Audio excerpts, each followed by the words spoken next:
My aunt spread rumors I was sleeping around when I got pregnant at 19. When her precious daughter got pregnant, I revealed at the baby shower that the father was her husband's married brother. Now their whole family is destroyed. 4 years ago, I found myself pregnant after a birth control failure with my boyfriend Daniel. We were young but committed, both working steady jobs, saving money, and ready to build a life together. Daniel proposed right away, and despite our age, we had a solid plan for our future. Enter my Aunt Margaret, the self-proclaimed matriarch of our family's moral standards. The moment she heard about my pregnancy, she turned my life into a living hell. It started with subtle digs at family dinners, comments about loose girls and children having children, but it quickly escalated into a full character assassination campaign. She'd corner relatives at family gatherings, spinning elaborate tales about how I must have been sleeping around because no decent young man would get a girl pregnant without planning. She even had the audacity to tell people she'd seen me with different guys around town. Complete lies, but the damage was done. Her rumors spread through our extended family like wildfire. The worst part? Her lies reached Daniel's conservative family. His parents started pressuring him to demand a paternity test, nearly destroying our relationship. It took months of stress and tears to repair the damage she caused. Throughout all this, her precious daughter Rachel would sit there with this smug little smile, clearly enjoying watching her mother tear me down. Over the years, Margaret never missed a chance to use me as a cautionary tale. At every family gathering, she'd parade Rachel around like a trophy,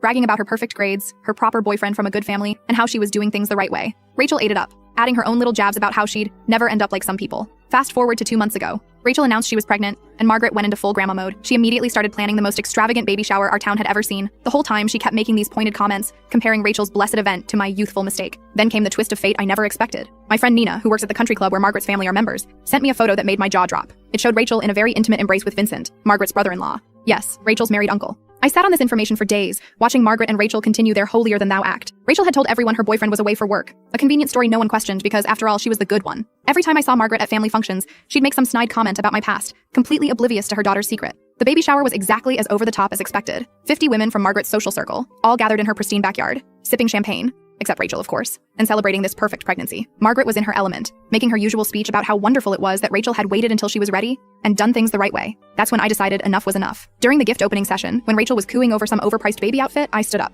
The timing was perfect. Vincent's wife Octavia had just arrived late to the party. Actually, Aunt Margaret, I said loudly enough for everyone to hear, I think there's something you should know about doing things the right way. The room went silent. I pulled up the photos on my phone and started passing them around. The father isn't Rachel's boyfriend who's away for work. It's Uncle Vincent. They've been having an affair for over a year. The chaos that followed was spectacular. Rachel burst into tears, immediately confirming everything. Margaret started screaming, her perfect makeup running as she realized her carefully constructed image was crumbling. Octavia, who had just picked up her phone to look at the photos, let out this gut-wrenching sob that silenced the entire party. Someone called Vincent, who was confronted over speakerphone in front of everyone. He confessed to everything, begging Octavia for forgiveness while Rachel screamed that they were in love. The baby shower descended into complete chaos. Women rushing to gather their purses and leave, Margaret trying to control the damage, and Octavia having to be physically restrained from going after Rachel. In the aftermath, Octavia has filed for divorce. Vincent moved out of their family home and is apparently trying to make things work with Rachel, who's dropped out of college. Margaret has become a social pariah. Turns out her country club friends don't look kindly on women who shame teenage mothers, while their own daughter is having an affair with her married uncle.